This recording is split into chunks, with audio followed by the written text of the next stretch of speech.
Jalan panjang kasus dugaan anak Kiai cabuli santri Ponpes di Pelosok Jombang.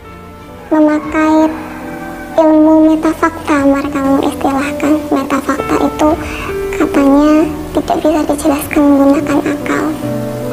Jadi saya harus melepas pakaian, dan melepas pakaian itu kan nggak bisa di logika, di luar nalar. Saya nggak mau, saya tetap saja, saya tidak mau. Karena dia memaksa,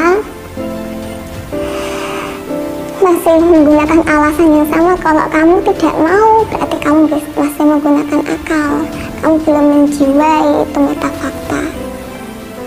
Dia mengatakan mau mengenalkan saya, caranya dengan melepas seluruh pakaian. Saya tetap jawab, saya tidak mau. Saya nggak tahu harus bagaimana.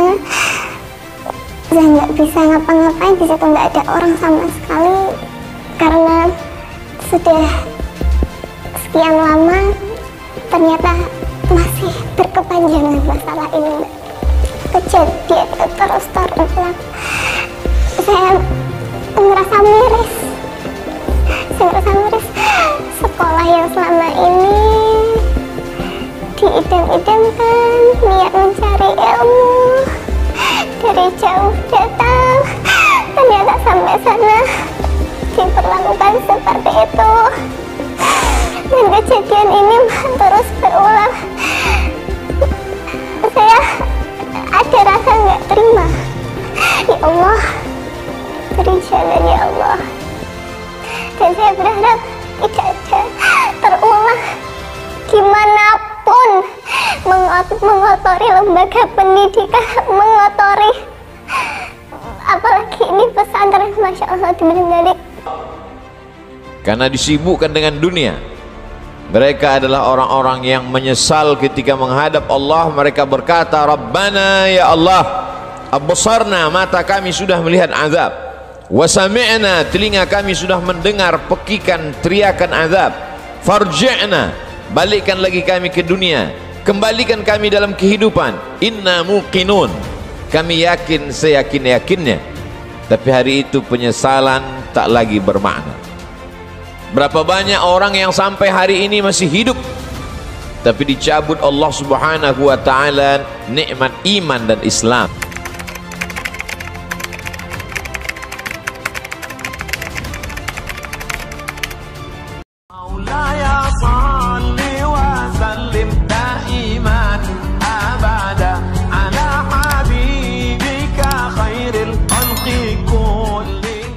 Dan kesusahan dalam hidupnya, padahal orang yang terlaknat adalah orang yang ketika diberikan nikmat, manusia menyangka itu nikmat, padahal itu hanyalah azab yang tertunda.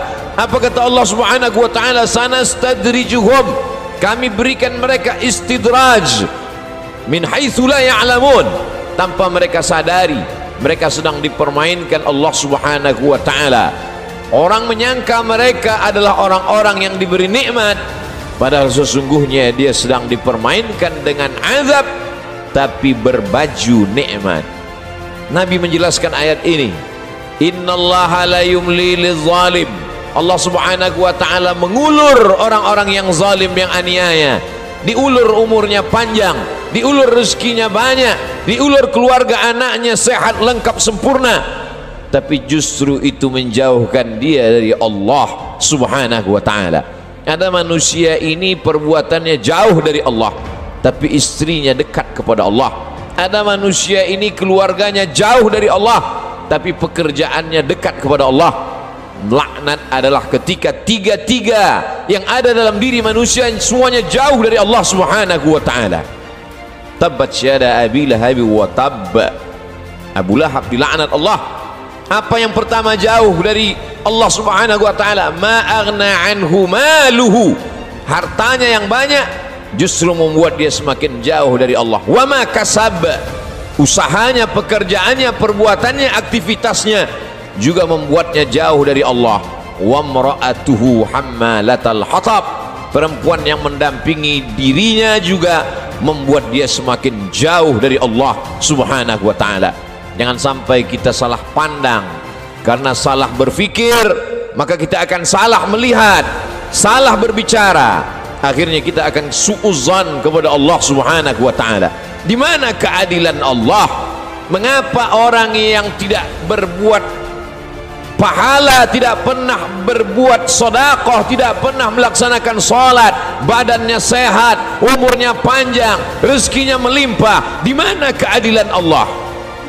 Salah faham, salah fikir, salah pandang, salah bicara. Padahal sesungguhnya Allah Subhanahu wa taala sedang berbuat seadil-adilnya.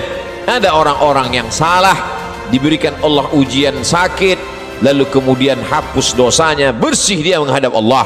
Tapi ada orang-orang yang salah, karena dia tahu perbuatan itu salah, dia teruskan dalam kesalahannya. Mereka tidak kafir, mereka disebut dengan fasik. Yudhillu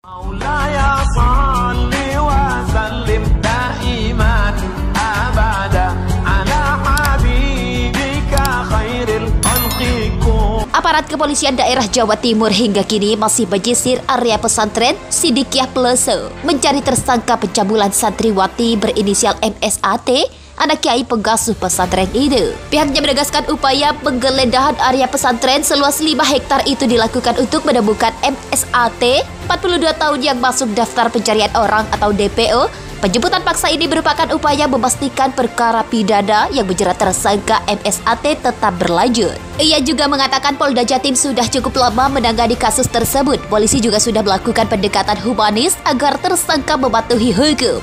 Dalam video yang beredar, ayah tersangka pencabulan santriwati yang juga pengasuh pondok pesantren Sidikiyah, Kiai Muhammad Mukhtar Mukhti, di hadapan polisi berjanji menyerahkan MSAT ke Polda Jatim pada Kamis 7 Juli 2022.